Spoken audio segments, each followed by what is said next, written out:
What is a money blueprint? I bet most people have never heard of or understood it. You might be amazed at how your money blueprint has led to your current financial situation. Your inner world creates your outer world. In the book, Secrets of the Millionaire Mind by Harv Eker, join me on this journey to master the inner game of wealth. There are 17 wealth concepts to help you reshape your money blueprint by reprogramming your subconscious mind and harnessing your inner and outer worlds to become your reality. I was always broke. I am not a materialistic person, but I always ended up spending every penny on me. Even when I became a millionaire at age 27 through my highly profitable importing business back in the mid-1990s, I feared even looking at my bank accounts. I hated numbers, and so I hated managing money. I never knew the exact amount in my bank accounts, only rough estimates. I knew I had more than enough to cover all expenses, so I only glanced at the account balances about once a week.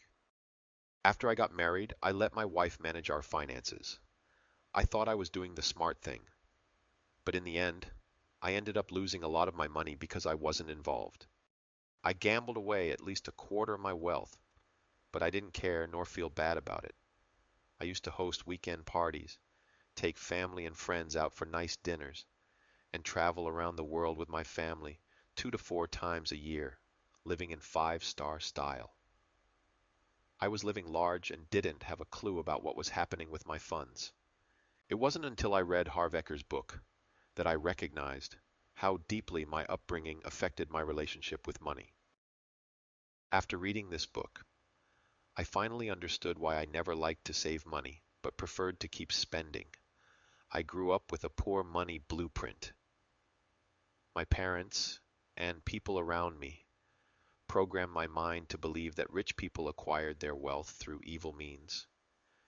You only need enough money to live by and be happy. Money isn't everything. And you don't have to be rich to be happy. This is exactly what Harv explains about why most people are poor and broke. Even if you are rich, without changing your mindset, you may end up broke. He is right. After 20 years with that poor mindset, now I am broke. Our subconscious minds are programmed by the people around us since childhood. At least, mine was. Seeking security comes from insecurity, which is based on fear. This struck me deeply and awakened a realization.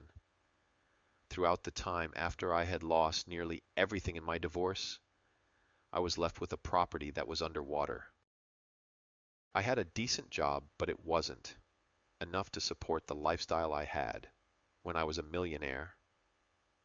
I pursued financial security by work at much higher paying jobs, although at risky startup companies. I had never fully recognized that my financial insecurity stemmed from a deep-rooted financial fear. I could have managed to scrape by if I had stayed in my previous job, thanks to some savings for rainy days. However, fear drove me to transition from one steady job to a very high-risk position, which ultimately was short-lived. The housing market finally bottomed out and began to pick up in 2012. Unfortunately, I found myself jobless and was soon forced to sell the only home I had been living in. As Harv mentions in his book, changing the temperature in a room requires resetting the thermostat. Similarly, truly changing your financial situation means resetting your financial thermostat, which involves reprogramming your beliefs about money in your subconscious mind. If you don't update your ways of thinking and make decisions based on your current circumstances, you're likely to repeat past patterns. I've noticed that my mind often struggles between two beliefs: money isn't everything, and the desire for financial freedom. While some say money isn't everything, it's true that you need money to do many things. After selling my house, I dove into stock trading, seeing it as a new path for building wealth and income. I dedicated over 16 hours a day, for months, to learning about investing and trading, confident it was my new lifelong career. I experienced making between $10,000 and $100,000 daily, but eventually I would lose it all. I kept telling myself to stop trading once. I hit my goal each day, but I couldn't, and I'd end up losing everything. Now, I understand why. I hadn't changed my mindset about money after losing my job and selling my assets. My subconscious still tricked me into thinking I was still a millionaire, convincing me that I didn't need much money to get by. Despite my conscious desire to move forward with a new way of handling money, my old habits kept pulling me back. This ongoing conflict led to years of unsuccessful trading and financial struggle, when the subconscious mind must choose between deeply rooted emotions and logic.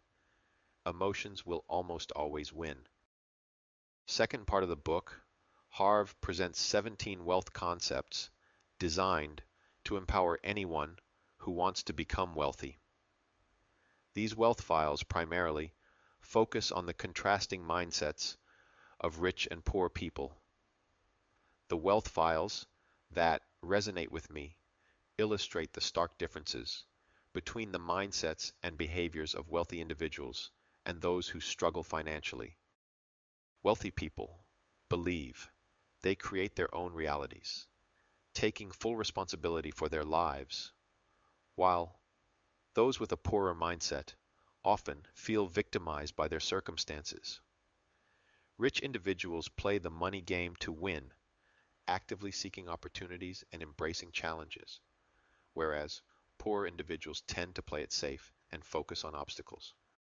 A commitment to wealth drives the rich to take decisive action, while the poor often merely wish for financial success without the necessary follow-through. Furthermore, rich people think big, cultivate positive associations, and confidently promote their value, whereas the poor limit their aspirations, associate with negativity, and hold negative views about self-promotion.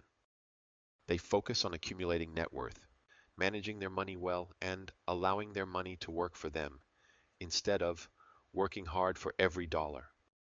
Despite fear, the rich act decisively, viewing it as part of growth, while poor individuals tend to let fear inhibit their progress. Finally, the wealthy engage in continuous learning and personal development, whereas many individuals with a poor mindset feel content with their current level of knowledge. By understanding and adapting these wealth files, individuals can shift their mindsets toward abundance and financial success. That wraps it up. I highly recommend this book to anyone who wants to reshape their money blueprint and become financially wealthy. Your support means a lot to us. If you find value in our videos, please hit like, comment, and subscribe to our channel to help us grow. This will also help the algorithm reach more like-minded audiences. Thank you for watching.